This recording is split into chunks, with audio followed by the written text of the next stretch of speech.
I think for the people in northern BC, we need the forest industry. That's what we have. Mike Egley co-owns Dalchaco Transport, a logging contractor based in Vanderhoof. Last month, Vancouver-based logging giant Canfor closed its Plateau sawmill, leaving Egley and about 75 other employees at risk of losing their jobs. Now he's hoping the winner of the provincial election will help revitalize the industry. They need to work with the mills so we keep the mills, so we have jobs for everyone in these communities. Egley is one of thousands of workers caught in a decades-long wave of mill closures and job losses in BC. Data from Statistics Canada shows since the 1990s, the province has lost more than 50,000 forestry jobs. Big industry players like Canfor say it's hard to do business in northern BC. They blame punishing U.S. tariffs on softwood lumber, invasive beetles, and climate-driven wildfires that ravage forests. Some candidates say big changes are needed.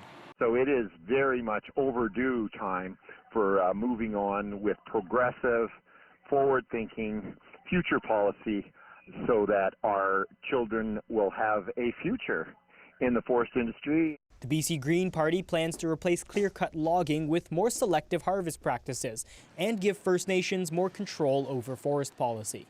The BC NDP plans to review fees charged on timber harvests. It also plans to give local governments more power over forestry. They know what's going on in the forests, and they know what needs to be done for stewardship of forests, which is why we're working towards more community control in forests so we can have more logs going into more jobs.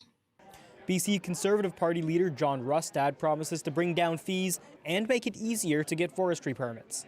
Our forest sector is being decimated. We've seen a cut go from 75 million cubic meters, and this year it'll be less than 30.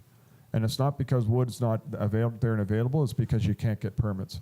Rustad is also the incumbent MLA for Nechako Lakes. His constituency office is in Vanderhoof. He represents us very well up in the north. He grew up here, so he knows that the issues that are going on in the north. We nicknamed him MIA and not MLA because he was missing in action all the time.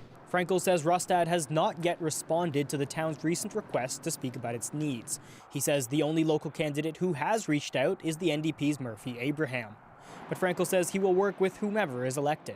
I think Vanderhoof has a chance to reinvigorate itself and reinvent itself. I believe that will happen, but it'll take some time to heal. Isaac Phan Nay, CBC News, Vancouver.